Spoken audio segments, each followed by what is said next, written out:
All right, gentlemen, here is my question for you today. If you get into a relationship with a woman, what's the most stressful time in that relationship? The beginning, right? Absolutely. Why is it so stressful? Because you and she don't quite know each other as well as you'd like to yet. You're in that exciting stage of getting to know each other. Some would call it the honeymoon stage.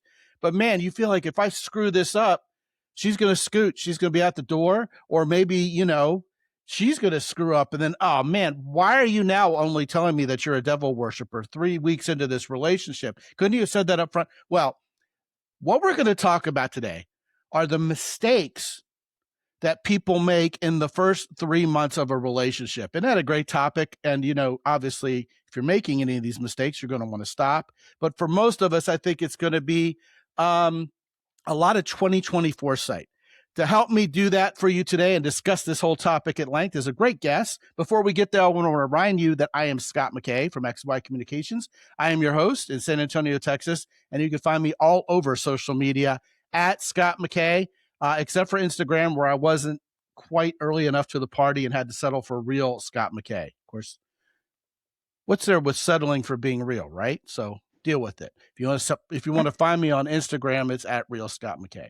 My guest today is a high-end matchmaker. And we were joking about how I'm not pretty enough for her high-end matchmaking firm. And she vehemently disagreed and then went, "Are you single?" I said, "Oh, no, I'm not actually going to be one of your clients. I've been happily married for almost 20 years. But at least she had, the right attitude about things. She's always got her thinking cap on. She's hard at work, even as she's on this podcast today. Her name is Sandra Myers, and she is over there running Select Date Society. Sandra, welcome to the show. Well, thanks for having me, Scott. I was looking forward to it. Yes, me too. And you told me you're Italian and from New York, and having just done a complete rewatch of The Sopranos, I know you're going to want to jump right into this, or else I'm going to be a gagoots. So Yeah. I tell you what, let's just go right into it. Why wait? Start talking to me about mistakes men and women make, or men or women tend to make. 3 months in. I'll First 3 focus months. on what most men and women both do, that on the front end of dating, it just is a killer. And I call it verbal vomit. You get on the date, right? And you want to clear the deck. You want to make sure that everything that's on your bucket list gets checked. And then the next thing you know, you're asking questions that really draw negative answers, which, why did you break up with your ex? Like, in all of this, I call it rear view mirror talk, right? So to me, a first date should be like an English muffin, light and airy, fun, fun, fun, fun. That's it. So In other when words, you you're not start buttering each asking, other up. oh, I'm buttering you up. I think I'd be buttered up before we even started. Well, that's what I But would do with an English muffin is butter it up. exactly. Yeah. But that's what you should want to do with your date, Scott. It's not about getting your information and checking off your list. It's about, quite honestly, I think men and women both pay attention to the wrong thing. They should be thinking about, how do I feel around this person? Do I feel comfortable? Am I at ease? I always talk about ease and dis-ease. Dis-ease, your body's telling you something. There's a reason you're not comfortable with this individual, and you need to listen to it. So I would tell, men and women both, pay attention to how you feel around somebody rather than interrogating someone. We talk about masculinity as pretty much being tantamount, as women see it, to an ability to make her feel safe and comfortable in your presence, because that's what a provider and a protector is all about. That's the essence of Mhm. masculinity. And you told me, you admitted to me before you got on this show that you really hadn't watched any episodes of this show. So this is all coming first person from you, but it matches up Yes. with everything I always tell these guys about what women want the most. Yet, we usually go on first dates, and instead of being English muffins, we end up toast because we talk about the wrong things. And so, you don't want to get burned on your first date. And that light and airy analogy is wonderful. I actually have a term I call warm levity, which is not too far off. I mean, that might actually apply to an English muffin as well, right? I don't know if I'd slather cream cheese on it, but being warm and light is a good thing. And that you have one job on the first date, and it's, do we get along? Am I enjoying myself? Do I feel safe and comfortable with you? And yeah, that's a huge mistake people make, not in the first 3 months, but like in the first 10 minutes. Is, okay, here's my checklist. How many babies you want to have? Why did you get divorced? It's like, look, I already don't like you. You already sound like my accountant before we've even started dating here. So you have one job, first date. Do we get along? All that, future oriented stuff, knocking out the check boxes. We'll work on compatibility later, right? Yeah, definitely. Because look, at the end of the day, my philosophy has always been, why are you going to share your book, which is your whole life story thus far until you got to this date, with somebody that you're not going to ever see again? I think it's silly. I agree. And it's absolutely not Dale Carnegie stuff either. Being a better listener than No. talker is a good idea on first date. And here's something I've realized. And I don't know if you agree with this, but let me run up the flagpole with you and see what you think. Sandra, I think no matter how amazing you are, nobody cares. Nobody cares. Nobody cares. I mean, it's like you could have won a Nobel Peace Prize. You could have charted with your last single. You could have been all over the world. You could have beaten cancer 10 times with a big, heavy hammer. But unless and until what your topic of discussion relates to the other person and they actually have an interest in it themselves, you're just going to be boring them silly. It's Yeah, I think, remarkable how amazing you can be and still be boring. Scott, I don't know many people that love biographies.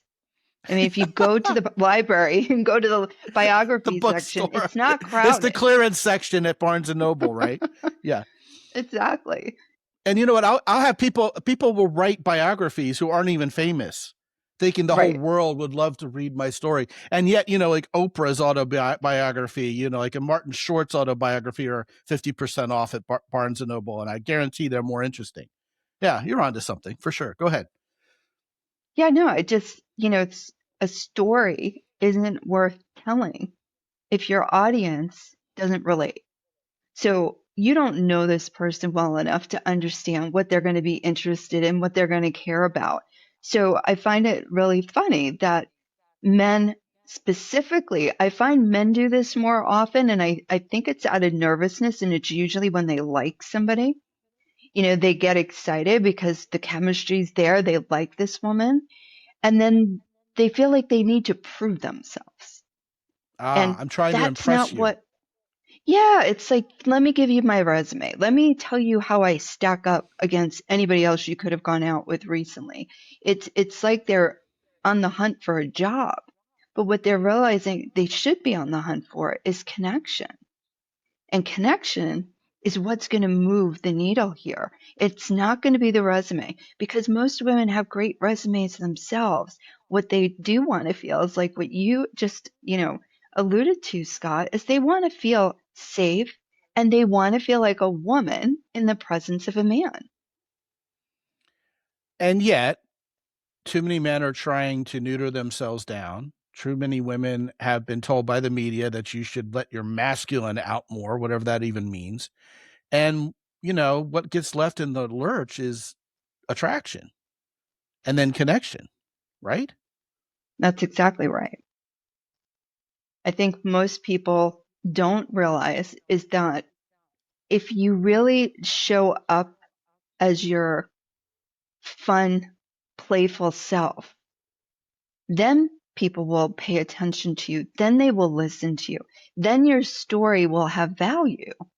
But you have to show up and be fun first. Because look, I don't know. Do you ever go to a party that's boring and terrible and you just sit there and you stay? No, you're going to leave.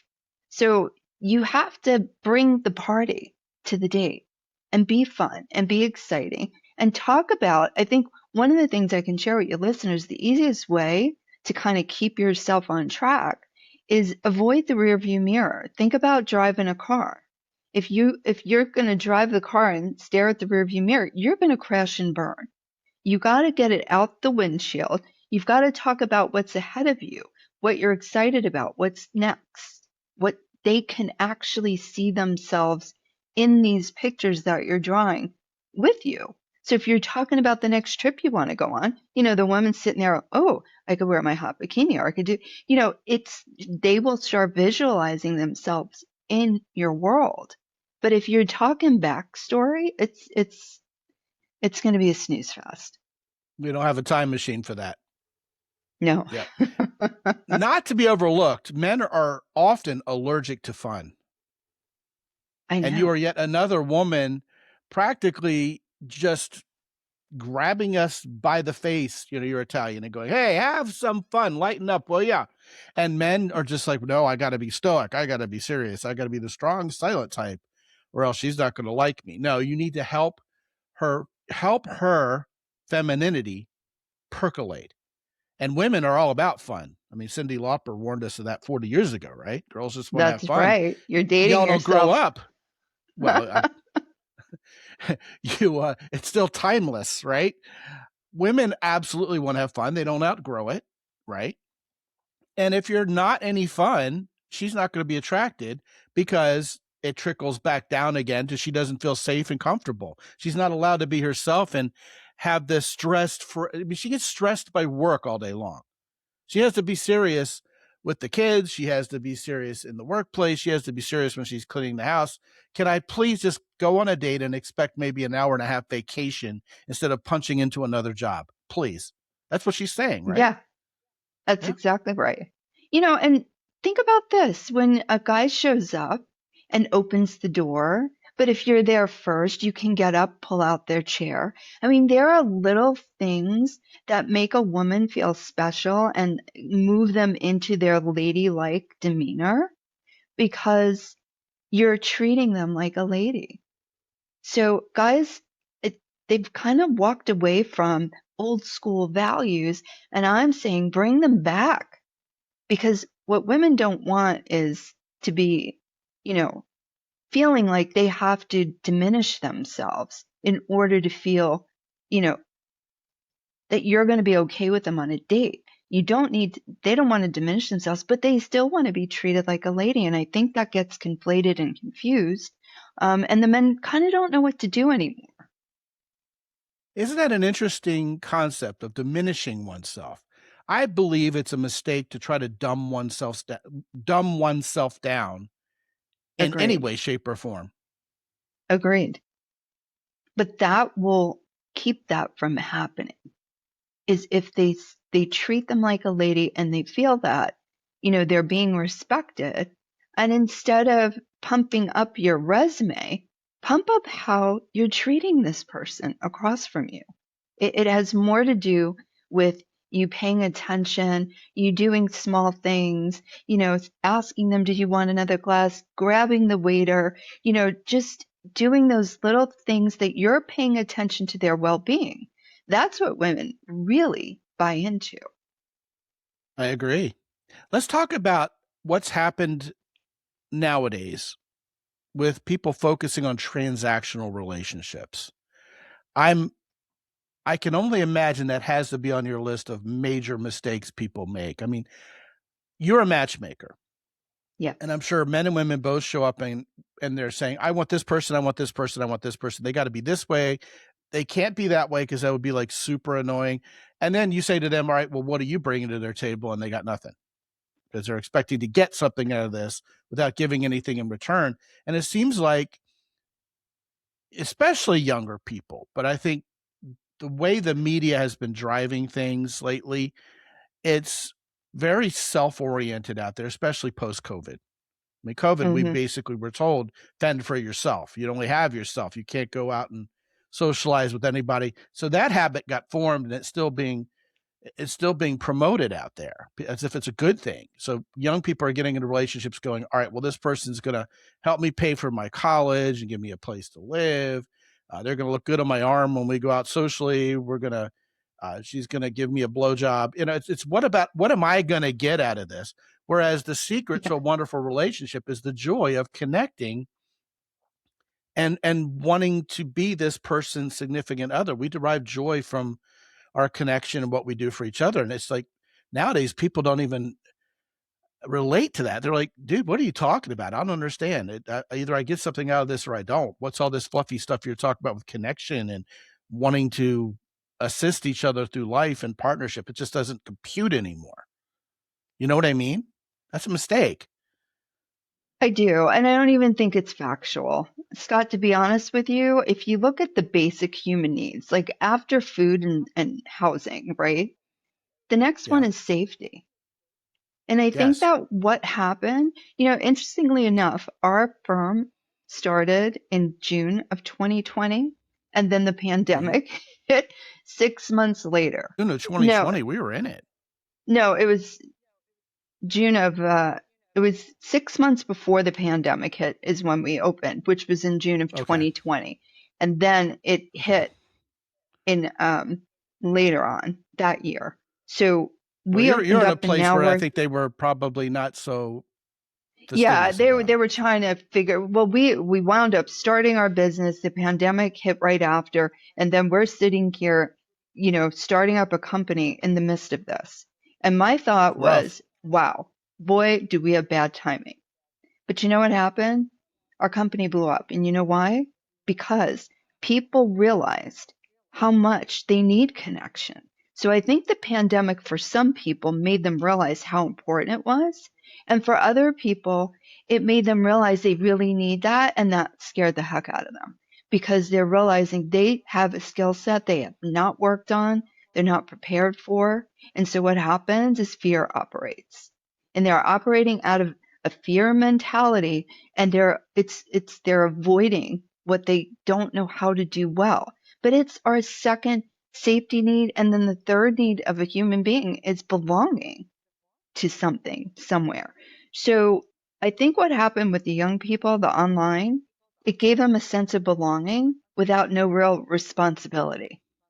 So I can date this person online. We can do this. They don't really know me. They only get to see me while I'm on camera with them. So this virtual dating was really safe for them. Now, after the pandemic, now you're asking these same 20 somethings to come out and now start dating for real, where you've got to dress, you've got to act appropriately, you have to be in situational circumstances where, quite frankly, you could easily slip up and show them a side of you you don't want them to see. So I don't know. I feel like most people, who have skill sets, which are the older people, the 40s, the 50s, the 60s, they have that skill set. But the 20s, they don't, and even the teenagers that went through COVID through high school and now they're coming out and they're trying to figure out like how to act appropriately in the world. It's just it's harder for them.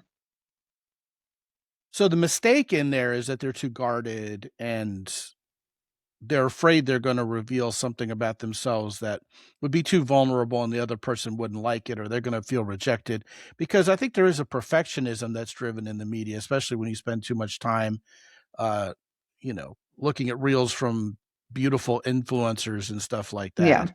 And I think it makes a lot of us feel like we're not enough when we're actually perfectly fine, more than enough.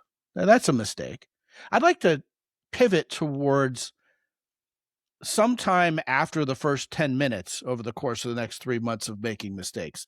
All right, let's say we get into a relationship, we're boyfriend, girlfriend, and we've been at this thing for a month, 2 months, 3 months. What are the big major errors that people make at that stage in the relationship, Sandra? Yeah, so one of the things that I just firmly believe, and some people disagree with it, I just don't think there's value in regurgitating all of the what happens in every relationship you've had until you've met this person. And I hear this all the time about, I've had this deep conversation. He told me this, this is what happened with his ex. And I'm sitting there, what's the value in this information? Honestly, guys out there, women will take it, they will file it, and they will take that file out and whack you over the head with it 6 months, a year down the road. It doesn't serve you well. So, whatever went wrong in your past relationships, you got to realize that's a completely different person. That is not you. So two people act differently with different people. Would you agree? Oh, absolutely. You either bring out the best or the worst or somewhere in between with every person you meet. Yeah. Exactly. So what does it matter how I behave with this person because that person wasn't good for me? So clearly they weren't going to bring out my best. So why would I want to divulge all of that stuff? Um, I just feel like it doesn't it doesn't hold any value. So I would steer clear of those relationships of talking in detail about what happened in every relationship because sometimes it could just be an answer as simple as, you know what, sometimes two good people don't make for a good relationship. And on that note, here's another mistake I'd love to hear your comments on. I believe it's very Sure. real. If I've been through a dry spell or I see the whole process of even getting into a relationship at all as some kind of drudgery or, oh my God, I better guard this jewel of a relationship carefully because if we break up, it may be 6 months till I get laid again or something like that. What we're going to do is we're going to start idolizing that person and overlooking very important red flags that are screaming out to us, don't stay with this person. And I think, especially during that first 3 months, we get roped into a relationship. Perhaps there's a pregnancy, or they buy a house together already, or God forbid they elope to Vegas, and they were clouded. They were what I call clouded by beauty vision, you know, Yeah. maybe even an idealistic lens, and they're not seeing very valid red flags. And perhaps even your friends and relatives are saying, "Hey, this person in their $30,000 a month gambling addiction, I don't know about that." But you're going, "No, no, no, it's just a phase. They'll get over it." And they're thinking, "No, this person's batshit crazy, and they're stealing from you, and really." Their whole story doesn't kind of fit together at all, but no, they're wonderful and they're my future. Big mistake, huh? Oh yeah. But you know you're doing it. So this is the thing that I always say to clients or anybody that I talk to or interview. It's like your body tells you, right? Because if you leave somebody, so if I'm dating you and I leave you and I go back to my daily life, you're Which not in would my never happen. presence. Well, Go yes, ahead. I agree because I know you love your beautiful little wife that you just told me about earlier. But the point being is if I'm walking away from you and I'm nervous, anxious, and don't feel good unless I'm in your presence, that's telling you everything you need to know because your body is telling you, don't trust this guy. Like you're going to have to worry about him when he's not in your presence because even when you're in his presence, you're not at ease. So again, you have to pay attention to what you're feeling and don't chalk it up. Don't make excuses. And I tell you what, if you really want to put that person to the test, get the guy or the gal that you're dating in front of, take them out to dinner, introduce them to best friends, family members, somebody that knows you really, really well. Because I know when I met my husband, my best friend said to me, I've never seen somebody look at you that way. It was she knew. She knew he was for me. She could tell the way I was acting towards him. She's like, Sandra, you never act this way. You always act like cold and aloof. She's like, you are just totally in love with him. So your friends, your family will know, but your body will tell you first. So if you ignore this, your backup plan should be them. And importantly, I think we as men should pay attention to those somatic cues also, because we have gut feelings about things that are often trustworthy, especially when it becomes, a matter of chicks and dating, and your bros will tell you and your Oh family will yeah. tell you. And if you're trying not to hear that, I would actually agree with you. I think we see red flags and ignore them. And I think it's an immature decision to try to cobble together something where there's only trouble ahead. I really think so. So yeah, that's a huge thing. Here's another mistake that I think couples make, and I want to hear what you have to say about this. They fall into a routine almost immediately. Like the first time they hang out is Netflix and chill, and the next thing you know, they're Netflix and chilling every night. starting from day one. And then they sit there and they watch a movie together. They never really get to know each other. They don't have any deep conversations. They don't go out. They don't hang out with friends. They just lay around and are lazy with each other. And that's not a relationship. And that's a huge mistake to fall into that trap because it's an addictive trap, you know? Yeah, I think it's laziness, honestly. And Uh-huh. you know what? This is what I've seen.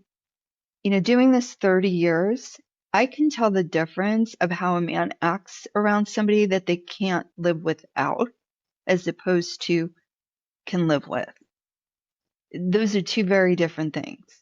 And when a man can't live without somebody, they are going to continue to want to be impressive. They want to make that person happy. And they're going to want to experience life and get out there and do it with this person that they've been waiting for. Usually the what you're talking about, that's the in the meantime person. They don't really care whether they stay or go. It's comfortable, it's convenient, and that's really what it's about. Well, that may bring us to another mistake, which is to let lack of confidence or even full blown lack of self esteem keep you from feeling safe in revealing yourself to another person. I'm going to keep everything under wraps. I'm going to stay Yeah. unnecessarily mysterious because if this person finds out who I really am, as opposed to this front I've been putting up for 3 months, they're going to skedaddle. They're out of here because I'm not going to be enough. I'm going to lose them. So that fear of loss based on negative self-talk is a mistake as well, right? Yeah, I don't think you can be in a healthy relationship until you have a healthy relationship with yourself. So if there are things Agreed. that are challenging you and that you need to work on, I mean, clear the deck, take care of it. Because at the end of the day, that's going to be the thing that's going to be the roadblock for you to get what you want. So, nobody's going to be perfect. You can't get to perfection, but you have to get to a place where you love yourself. So this way you can accept somebody else's love. Otherwise, that's a battle that's not going to get won. They will.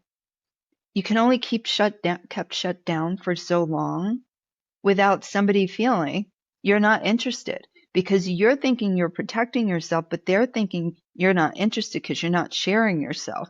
So the outcome's going to be the same. So to me, why not take the risk? Reveal who you are. And if they're for you, they'll accept you just exactly as you are. That seems pretty logical to me. Sandra, what are some other lightning roundish mistakes that you can kind of just throw at this audience, just to kind of make sure we're aware of them? Yeah, I think there's a little bit of immaturity with this one, but I see it happen with men and women both do the same thing. Like men will look at another woman to try and get the woman that they're with jealous, or, a woman will be flirty with a guy, if they're sitting at the bar or whatever, just to kind of see if it's going to catch the attention of their date. It's a bad move. It's called emotional immaturity. If you have to, The if you very have to definite, the like, very definition thereof. Yeah. yeah, I mean, if you have to play games, listen, that's not your person. And if somebody's Yeah. playing Game games with playing is you, mistake prone. yeah, because you know what, I think nobody is getting anywhere. You're just digging a hole. So if you're digging the hole, just walk away. I know for a lot of the women that we work with, the biggest complaint is why doesn't this man just tell me what he wants? Like he'll say, no, I don't want to do this, or no, I don't want to do that, but he won't say what he wants to do. And I would give that advice to men. Like be clear with women on what you need. Don't Yeah. Don't be don't Mr. wait for Nice them Guy to about it. figure Say, it oh, anything out. you want. Yeah, I think that's Yeah. good advice. That's great advice. Her name is Sandra Myers with Select Date Society. And when you go to mountaintoppodcast.com/Sandra, I don't believe we've ever had a Sandra on the show. So you can just make it Sandra. you will go to selectdatesociety.com. And Sandra, what are you going to do for these guys when they go there? Well, they can either be a member of our network, which we can consider them for any of the women that we're working with, or if they want to consider, becoming a client, they can fill out the inquiry form and we'll have a great conversation and see if it's a good fit. Fantastic. Sounds like a good plan to me. Sandra, what a great conversation. I hope you'll come back on and share more of your wisdom with us, because this has just been delightful. Thank you so much for being on. Well, thanks for having me. Absolutely. Gentlemen, it is time for you to find the right woman for you, not this wrong woman that you have to play all these games and do charades with for 3 months, but the kind of woman you actually can connect with. Go to mountaintoppodcast.com, get on my calendar. Let's talk for 25 minutes about how to make that happen for you. While you're there, visit our 3 longtime sponsors, Jocko Willink's company, Origin in Maine, The Key Port, and also Hero Soap. And guys, look, all 3 of those companies, I stand behind all their products. They make great stuff. You can't go wrong. Use the coupon code MOUNTAIN10 to get 10% off at checkout with any of those guys. And also, gentlemen, if you haven't checked out the AI app Vominos, you don't have to call me. You don't have to go search around on the web for YouTube videos. All you do is get on Vominos, ask the question, get the information you need, even in the moment with a woman. And hey, it's the year 2026. You can do that nowadays, and it won't break the bank. It's called Vominos, and you can get that at mountaintoppodcast.com as well. And until I talk to you again real soon, this is Scott McKay from X and Y Communications in San Antonio, Texas. Be good out there.